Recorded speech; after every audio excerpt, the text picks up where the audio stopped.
A few weeks ago, I set out to beat Pokemon Black version, randomized as a hardcore Nuzlocke, and if I've learned anything from this experience so far, it is that I have the absolute smoothest brain on this platform. Mark my words though, attempt 9 is the run. I start by naming myself Tristan because that is my name, and proceed to the all too familiar scene where I select my starter Pokemon. For this run, I am faced with the options Trico, Oshawott, and Bagon. I decide to go Bagon with the hopes that I can get some good encounters throughout the run so I can just box him until he's ready to become a Salamence. Bit of a gamble, but I think it'll pay off.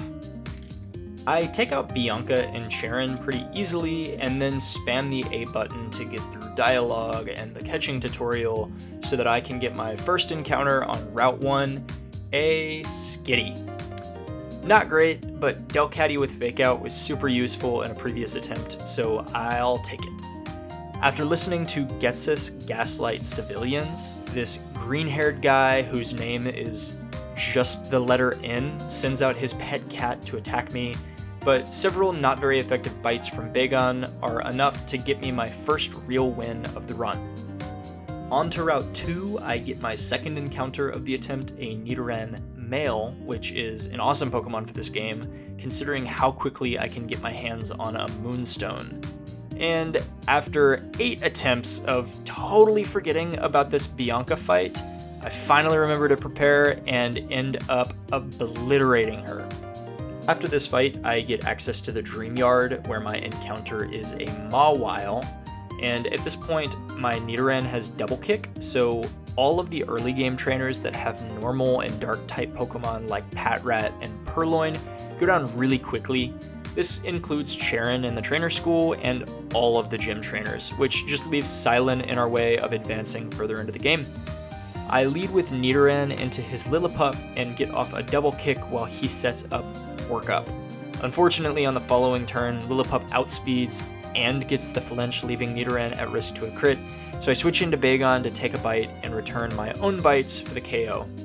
In comes Pansage, and I pivot to Skitty to try to get off a Sing.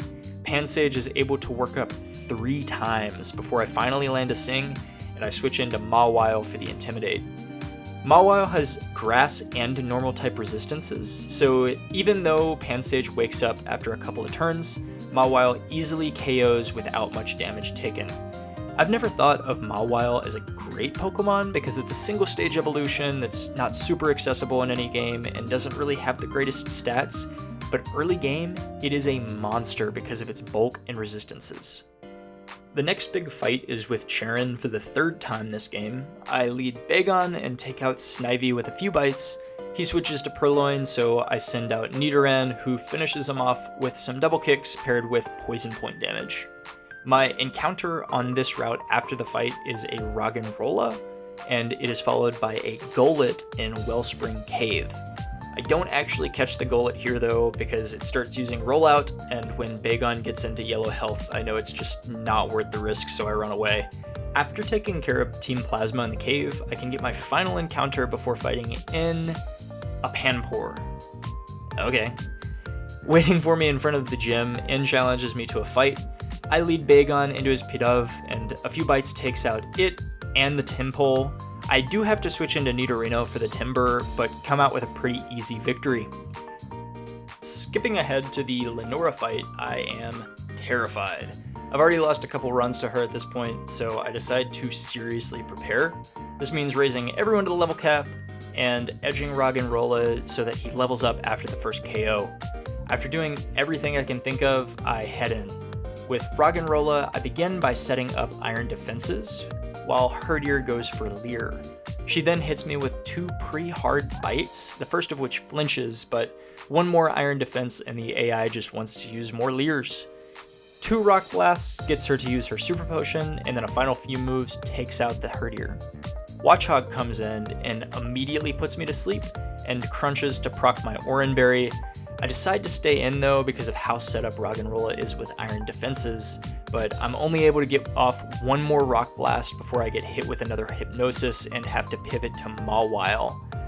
Mawile does get an Intimidate off, and I am able to just bite my way to victory because of the resistances.